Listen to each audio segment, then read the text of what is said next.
High friends, আমি Shobhan. Welcome to my YouTube channel. এখন আমি পঞ্চায়েত সিজন 4 এই সিরিজটাকে নিয়ে কথা বলবো। জাস্ট নাও আমার দেখা শেষ হলো, প্রায় 3 দিন লাগলো আমার দেখতে, কারণ আমি অন্যান্য ইউটিউবারদের মতো সেরকম টাইম পাই না যে যারা খুব তাড়াতাড়ি দেখে নেয় এবং দেখে নিয়ে রিভিউ করে। তা আমার একটু সময় লাগে, এবং এই সিরিজটার ডিউরেশন হলো প্রায় 4 ঘন্টা 58 মিনিট 57 সেকেন্ডের মতো, মানে প্রায় 5 ঘন্টা ডিউরেশন। মানে একটা এপিসোডের ডিউরেশন প্রায় 40 45 মিনিট 46 মিনিটের মতো। আটটা এপিসোড রয়েছে এখানে। এবং এটা 24 জুন 2025-এ অ্যামাজন প্রাইম ওটিটি প্ল্যাটফর্মে চলে এসছে।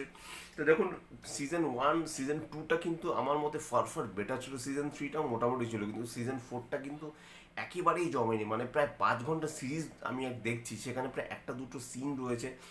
এখানে যে ক্লিননেসের একটা বাথরুম ক্লিননেসের সিন রয়েছে, সেখানে একটা ঝামেলা রয়েছে, বা ট্রান্সফর্মার বার্স্ট হয় সেখানে ব্যাপার রয়েছে। এবং এখানে যে প্রধানজি যে ক্যারেক্টারটা রয়েছে, মানে গ্রামের যে মেইন যে পঞ্চায়েত যে, সে কিন্তু এখানে চেঞ্জ হয়ে যাচ্ছে। কেন চেঞ্জ হচ্ছে মানে সেটা আমি স্পয়লার একটু দিয়ে দিলাম। বা এখানে যে সচিব রয়েছে, এখানে বিকাশ প্রহ্লাদ, প্রত্যেকের অ্যাক্টিং ওয়াইজ খুব ভালো, এবং ডায়লগসও খুব সুন্দরভাবে লেখানো হয়েছে। কিন্তু এখানে যে পলিটিক্সটাকে যেভাবে দেখানো হয়েছে, সেখানে আমি বলবো যে একটু হিউমারটাকে যদি আরেকটুভাবে চড়ানো যেত ভালো মতো, তাহলে বোধহয় ভালো হতো। এখানে কিন্তু সেই জিনিসটা হয়নি। কিছু কিছু জায়গা মানে একদম খাপছাড়া খাপছাড়া লেগেছে, এবং কোথাও গিয়ে মনে হচ্ছে একটু বেশি তাড়াহুড়ো করা হয়েছে। এবং দেখুন, এখানে কালার প্যালেট থেকে শুরু করে সিনেমাটোগ্রাফি থেকে শুরু করে ফুলেরা গ্রামকে যেভাবে মাঝে মাঝে ড্রোন শর্টসে দেখাচ্ছে, সেই জিনিসগুলো একদম ঠিকঠাক। বিজিএম থেকে শুরু করে, বিজিএম তো একদম সেই পুরনো বিজিএমটাই রাখছে, যেটা একটা ক্লাসিক, একটা কাল্ট একটা বিজিএম অলরেডি পঞ্চায়েতে এসে দাঁড়িয়েছে। প্রত্যেকের অ্যাক্টিং বলো, এমনকি এখানে যে নিনা যে রয়েছে আমাদের মানে পঞ্চায়েতের যে প্রধান আর কি, মানে মহিলা, আহ, তারও অ্যাক্টিং ভালো। এখানে রিঙ্কির অভিনয় ভালো লেগেছে। প্রত্যেকের অ্যাক্টিং নিয়ে কিন্তু কোনো কথা হবে না।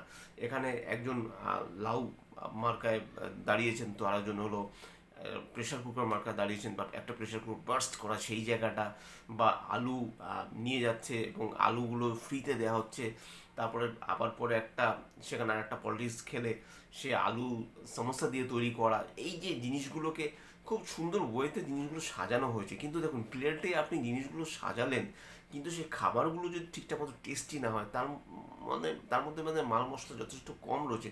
এখানে পলিটিক্সটাকে এমনভাবে দেখানো হয়েছে, সেটা না কোথাও গিয়ে কিন্তু ইমোশনাল যে বিল্ড আপটা, সেটা কিন্তু অনেকটাই মানে খেই হারিয়ে ফেলেছে। মানে শুধু চলেছে তো চলেছে, মানে টেস্টের যেরকম লম্বা লম্বা ইনিংস খেলে ব্যাটসম্যানরা, এখানে কিন্তু সেই জিনিসটাকে সেইভাবেই যেন এগিয়ে গেছে।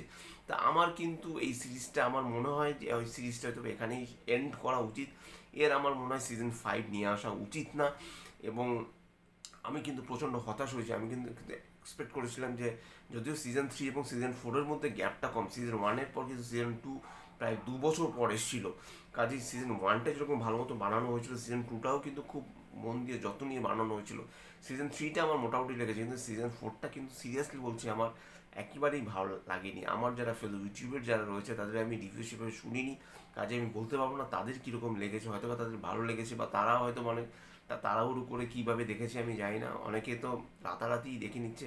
একটা রাতের মধ্যে প্রায় 5 ঘন্টা একটা সিরিজ দেখে সেটা সকাল সকাল রিভিউ করা একটা ইম্পসিবল একটা ব্যাপার। সেটা হয়তো বা পসিবল, হয়তো বা কিছু মানুষের, মানে কিছু ইউটিউবের ক্ষেত্রে, যেটা আমার ক্ষেত্রে একেবারেই ইম্পসিবল। আমি যদি কোনো কাজ নাও বা করতাম, আমি যদি বেকারও থাকতাম, তার ফলেও বোধহয় আমার একদিনে এক রাতের মধ্যে একটা সিরিজ দেখা অসম্ভব একটা ব্যাপার হয়ে দাঁড়াতো।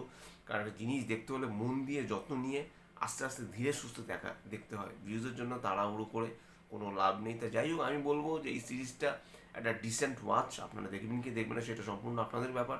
কিন্তু যারা পঞ্চায়েত, যারা সিজন দেখেছেন, তারা সিজন 1 to 3 দেখে তবেই সিজন 4টা দেখবেন।